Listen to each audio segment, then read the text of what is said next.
नमस्कार दोस्तों, मैं दीपक शर्मा अंग्रेश आपका स्वागत करता हूं द लीगल चैम्बर में। अब दोस्तों, आज की इस वीडियो के अंदर हम एक बेहद बड़ी जजमेंट और एक बेहद बड़ा टॉपिक आप लोगों के लिए यहां पर स्पेशली लेकर आए हैं। देखिए दोस्तों, अक्सर लोगों का मुझसे क्वेश्चन रहता है कि सर, अगर एक इंसान किसी डॉक्यूमेंट को रजिस्टर्ड करवा लेता है और इसके बावजूद भी उस डॉक्यूमेंट को, उस दस्तावेज को कोर्ट में जाकर चैलेंज करा जाता है, तो ऐसी कंडीशन में उसको रजिस्ट्रेशन कराने का फायदा ही क्या हुआ? ऐसे तो हमने रजिस्ट्रेशन कराने के लिए अपना समय और अपना पैसा दोनों इन्वेस्ट किया, और इसके बावजूद भी कोई थर्ड पार्टी आकर अगर उसको कोर्ट में चैलेंज कर देगी, तो वहां पर जो पैसा खर्च हुआ है वो तो हमारा बेकार ही हो गया। अब दोस्तों, यहां पर मैं आप लोगों को एक ऑनरेबल सुप्रीम कोर्ट की बेहद बड़ी जजमेंट देने वाला हूं, जहां पर बताया गया है कि रजिस्टर्ड दस्तावेजों को जेन्युइन ही माना जाएगा अगर उनको कोर्ट में चैलेंज किया जा रहा है। इसके अलावा मैं आपको एक स्पेशल चीज और यहां पर क्लियर करके दूंगा कि अगर एक ऐसा दस्तावेज है जो लगभग लगभग 30 साल या उससे पुराना है, यानी कि उसे 30 साल या उससे पहले बनाया गया था, तो उसको कानून में जेन्युइन ही कंसीडर किया जाएगा। और यह चीज मैं आपको कानूनी प्रावधान यानी कि with provision and landmark judgement of supreme court, इन दोनों चीजों के साथ यहां पर आपको क्लियर करके देने वाला। और क्या ये दोनों कंडीशन यानी कि रजिस्ट्रेशन वाली और 30 साल पुराने डॉक्यूमेंट्स वाली विल वसीयत के ऊपर भी एप्लीकेबल होगी? ये सारी चीज आज की वीडियो में आप लोगों को आगे विस्तार से मैं साबित करने वाला हूं। अब दोस्तों, अगर आप लोगों को हमारी ये वीडियोस अच्छी लगती हैं, अगर आप लोगों को हमारी तरफ से किए गए एफर्ट अच्छे लगते हैं, तो मेरा आप लोगों से अनुरोध है, इस वीडियो को आप लाइक जरूर करें, ज्यादा से ज्यादा शेयर जरूर करें और अपना वैल्यूएबल कमेंट सेक्शन में जरूर लिखें। तो चलिए दोस्तों, अब आज की इस वीडियो को हम ज्यादा लंबा ना करते हुए आज की इस वीडियो को स्टार्ट करते हैं।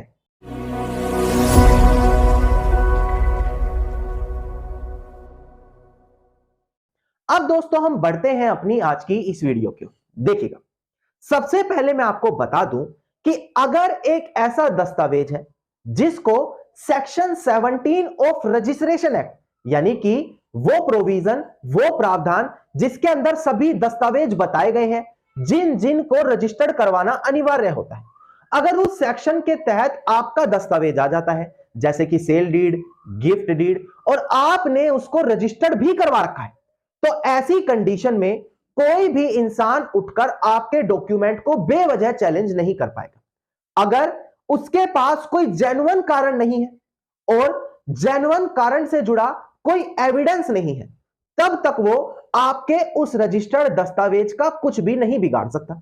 और यह चीज मैं आपको आगे ऑनरेबल सुप्रीम कोर्ट की जजमेंट के साथ भी क्लियर करूंगा। अब एक चीज यहां पर मैं आपको और क्लियर कर दूं, देखिएगा, अगर आप इंडियन एविडेंस एक्ट की बात करें, यानी कि भारतीय साक्ष्य अधिनियम, उसके अंदर सेक्शन 19 पर गौर करें, 9090 की मैं बात कर रहा हूं, तो वहां पर बताया है अगर एक ऐसा दस्तावेज है जो 30 सालों से पुराना है, तो ऐसी कंडीशन में उसको जेन्युइन ही प्रिज्यूम किया जाएगा।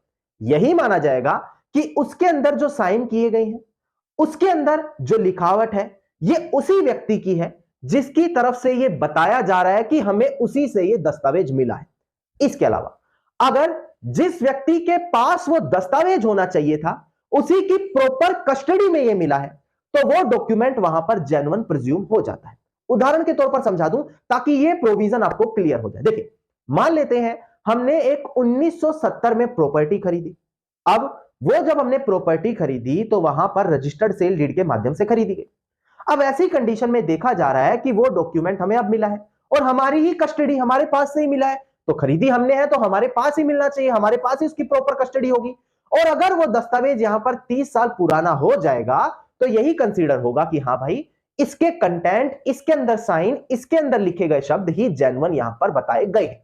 अब ये चीज मैं एक बार डिस्प्ले पर दिखाकर आपको क्लियर कर दूं ताकि पूरा का पूरा कंसेप्ट आपको क्लियर हो जाए सेक्शन 90 एविडेंस एक्ट का।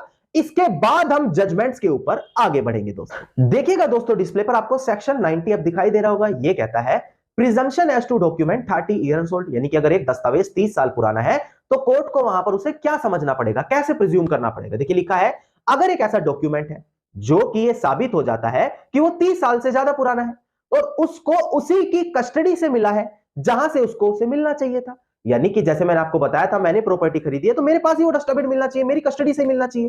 तो देखिए यहां पर क्या लिखा है, कोर्ट में प्रिज्यूम दैट, कोर्ट यही समझेगा कि जो सिग्नेचर है या उस दस्तावेज का दूसरा पार्ट है वो वहां पर प्रॉपर तरीके से ही बना है और यहां पर उसी व्यक्ति की ये हैंडराइटिंग है जिसकी वहां पर होना चाहिए। इसके अलावा यहां पर देखिएगा यही समझा जाएगा कि वो डॉक्यूमेंट जो एग्जीक्यूट हुआ है, अटेस्टेड हुआ है, मतलब जिसके उस पर साइन है, जिस तरीके से उसको रजिस्टर्ड कराया गया है, वो प्रॉपर तरीके से ही एग्जीक्यूट और अटेस्टेड हुआ है उसी व्यक्ति की तरफ से जिसकी तरफ से वो होना चाहिए था। यानी कि सेक्शन 90 साफ बताता है कि अगर आप 30 साल पुराना दस्तावेज कोई कोर्ट के सामने लाकर रख रहे हैं तो कोर्ट को यही प्रिज्यूम करना पड़ेगा कि हाँ भाई वो जेन्युइन दस्तावेज है, उसके अंदर साइन भी जेन्युइन है, उसके अंदर जो चीजें लिखी गई है वो भी सटीक। पर इसके अंदर कुछ चीजें और ध्यान देने योग्य है। वो 3 पॉइंट जो इस सेक्शन में ध्यान देने योग्य है मैं डिस्प्ले पर दिखाकर आपको समझा देता हूं, इसके बाद हम लैंडमार्क जजमेंट्स के ऊपर आगे बढ़ेंगे। दोस्तों देखिएगा, दोस्तों यहां पर अब 3 पॉइंट ऐसे बताए गए हैं जो अगर आप 30 साल से पुराना डॉक्यूमेंट दिखा रहे हैं तो वहां पर हमेशा कंसीडर होंगे। पहला पॉइंट देखिएगा कि जो सिग्नेचर किए गए उस डॉक्यूमेंट पर या उस डॉक्यूमेंट का हर एक वो जो पार्ट है जो अपनी हैंडराइटिंग में लिखा गया है वो यही प्रिज्यूम किया जाएगा कि उसी व्यक्ति ने अपनी मर्जी से लिखा है। दूसरा पार्ट कहता है कि भाई अगर एक ऐसा डॉक्यूमेंट है जिसको अटैच का मतलब साइन किया गया है तो उसको यही कंसीडर होगा कि हाँ ये प्रॉपरली तरीके से उसी व्यक्ति की तरफ से साइन और अटैच किया गया है। और इसके अलावा यहां पर ध्यान देने वाली बात एक और है कि ऐसी कंडीशन में, यानी कि अगर कोई 30 साल पुराना दस्तावेज है और उसके आप कंटेंट्स को साबित करना चाहते हैं, कंटेंट्स का मतलब क्या होता है, जो उस दस्तावेज में लिखे हुए शब्द हैं कि भाई मैं ये पर्टिकुलर एरिया बेच रहा हूं, ये पर्टिकुलर प्रॉपर्टी दे रहा हूं, तो उन कंटेंट्स को तब भी चैलेंज किया जा सकता है अगर आपके पास उससे रिलेटेड कोई स्ट्रॉन्ग एविडेंस है। अगर नहीं है तो आपको कोई दिक्कत वाली बात नहीं है, सेक्शन 90 का आप वहां पर सहारा ले सकते हैं। अब दोस्तों ये प्रोविजन यानी कि सेक्शन 90 क्लियर होने के बाद हम आपको एक लैंडमार्क जजमेंट बताते हैं जहां पर यही कहा गया कि अगर एक दस्तावेज रजिस्टर्ड करवाया गया तो उसको बेवजह उठकर कोर्ट में चैलेंज नहीं किया जा सकता, क्योंकि वो दस्तावेज जो रजिस्टर्ड हो चुका है उसको हमेशा जेन्युइन ही माना जाएगा। अब डिस्प्ले पर आप ध्यान दीजिएगा, आपको केस टाइटल यहां पर अब दिखाई देगा। देखिएगा हमारा केस टाइटल है दोस्तों रतन सिंह एंड अदर्स, जो प्रेजेंट केस में अपीलियंट है, versus Nirmal Gill and others, जो प्रेजेंट केस में रिस्पोंडेंट है। इसका एसएलपी नंबर देखिए 21326 एंड 21327 ऑफ 2019। और सबसे बड़ी बात 16 नवंबर साल 2020 की ये जजमेंट है। अब डिस्प्ले पर देखिएगा कि ऑनरेबल सुप्रीम कोर्ट ने यहां पर क्या क्लियर किया था इस जजमेंट के अंदर। देखिएगा दोस्तों डिस्प्ले पर यहां पर सुप्रीम कोर्ट ने इस चीज को दोहराया कि देखिए भाई अगर एक डॉक्यूमेंट जो रजिस्टर्ड है उसको हमेशा जेन्युइन ही प्रिज्यूम किया जाएगा, और अगर एक पार्टी उसको चैलेंज करना चाहती है तो बर्डन ऑफ प्रूफ उसी के ऊपर आएगा कि वो एक टेंजेबल यानी कि स्ट्रॉन्ग एविडेंस लाकर कोर्ट में दिखाए, तभी कोर्ट उसको शक की निगाहों से देख सकता है। यानी कि रजिस्टर्ड डॉक्यूमेंट को उठकर बेवजह चैलेंज नहीं किया जाएगा, यह चीज यहां पर मेंशन हो गई। अब जब ऑनरेबल सुप्रीम कोर्ट ने यही जजमेंट पास की तो इसी जजमेंट के अंदर एक और जजमेंट का रेफरेंस दिया जो सेम यही बात करती है। अगर आप दोनों जजमेंट अपने पास रखेंगे और कोर्ट में लगाएंगे तो आपको ज्यादा बेनिफिट वहां पर मिलेगा। मैं दूसरी जजमेंट भी आपको डिस्प्ले पर दिखाकर समझा दूं, एक बार डिस्प्ले पर आप दोबारा से ध्यान दीजिए दोस्तों। देखिएगा दूसरी जजमेंट है हमारी जो, उसका नाम है दोस्तों कि भाई Prem Singh and others versus Birbal, 8/2006 की जजमेंट है, 5 SCC 353 इसका साइटेशन नंबर है। देखिए इसमें भी यही लिखा है कि कोर्ट को हमेशा यही प्रिज्यूम करना पड़ेगा, यही मानना पड़ेगा कि अगर एक रजिस्टर्ड डॉक्यूमेंट है तो उसको वैलिडली तरीके से ही एग्जीक्यूट किया गया होगा, मतलब कि वहां पर धोखाधड़ी नहीं हुई होगी, यही कोर्ट को हमेशा मानकर चलना पड़ेगा until and unless opposite party कोई स्ट्रॉन्ग डॉक्यूमेंट उसके खिलाफ लाकर ना दिखा दे। तो यहां पर आपको सेफ्टी मिल गई कि रजिस्टर्ड डॉक्यूमेंट को अब कोर्ट में बेवजह चैलेंज कोई नहीं करेगा। अगर आपको परेशान करने के लिए सिर्फ चैलेंज ही किया जा रहा है तो ये दोनों जजमेंट आप अपने पक्ष में इस्तेमाल कर सकते हैं। नौ इन दोनों कंसेप्ट को, यानी कि सेक्शन 90 जो मैंने कहा 30 साल से पुराना है तो भी जेन्युइन होगा और रजिस्टर्ड डॉक्यूमेंट को चैलेंज नहीं किया जाएगा, मैंने दोनों चीजें आपको क्लियर कर दी। अब दोनों चीजों के बाद हम सेकंड स्टेप पर आगे बढ़ते हैं कि क्या अगर एक विल वसीयत है, एक ऐसा दस्तावेज जो टेस्टामेंट्री डॉक्यूमेंट है, व्यक्ति ने अपने देहांत के बाद एप्लीकेबल होने के लिए बनाया था, क्या वहां पर भी ये दोनों चीज देखी जाती है? क्या विल वसीयत अगर रजिस्टर्ड करा दी तो उसको चैलेंज नहीं किया जा सकता? क्या विल वसीयत अगर 30 साल पुरानी है तो उसको जेन्युइन माना जाएगा?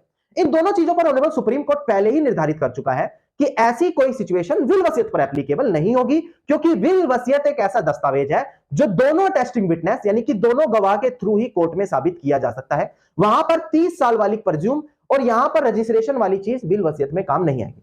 पहले मैं डिस्प्ले पर दिखाकर आपको केस टाइटल क्लियर कर दूं ताकि आपके पास जजमेंट होनी अनिवार्य है और आप ये कंसेप्ट बेहतर तरीके से क्लियर कर सके। देखिएगा दोस्तों, डिस्प्ले पर केस टाइटल था हमारा यहां पर Ashutosh Samanta dead by legal representative and others versus S M. Ranjanwala Dasi and others. इसका सिविल अपील नंबर है 7775 ऑफ 2021 और मार्च 14 साल 2023 की हमारी ये जजमेंट है, यानी कि 1 साल पुरानी जजमेंट भी मैं यहां पर आप लोगों के लिए नहीं लेकर आया हूं।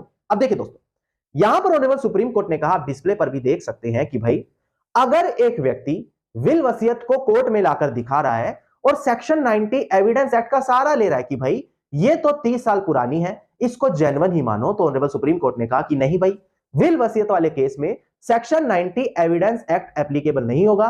अगर एक विल वसीयत 30 साल पुरानी है तो हम उसको वहां पर जेन्युइन नहीं मान सकते।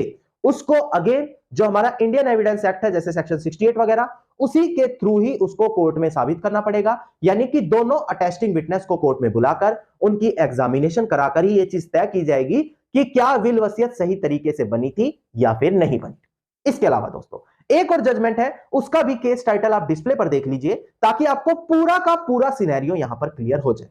ध्यान दीजिएगा दोस्तों, डिस्प्ले पर केस टाइटल था दोस्तों हमारा यहां पर Dhani Ram died through legal representative and others versus Shiv Singh. इसका सिविल अपील नंबर है 8172 ऑफ 2009 और डेट ऑफ जजमेंट है 6 अक्टूबर साल 2023। देखिएगा, यहां पर ऑनरेबल सुप्रीम कोर्ट ने कहा था कि भाई अगर एक इंसान विल वसीयत रजिस्टर करवा कर बैठा है तो हम उस विल वसीयत को जेन्युइन मान ही नहीं सकते। उसको अगेन अटेस्टिंग विटनेस को बुलाओ, उनके थ्रू साबित करो, उनके थ्रू एग्जामिनेशन कराओ, तभी माना जाएगा। डिस्प्ले पर देख लीजिएगा, मैं आपको यह भी चीज क्लियर कर देता हूं। देखिएगा, ऑनरेबल सुप्रीम कोर्ट ने कहा भी भाई अगर यहां पर आप केवल विल वसीयत को रजिस्टर कराकर बैठे हैं तो हम उसको जेन्युइन कंज्यूम नहीं कर सकते।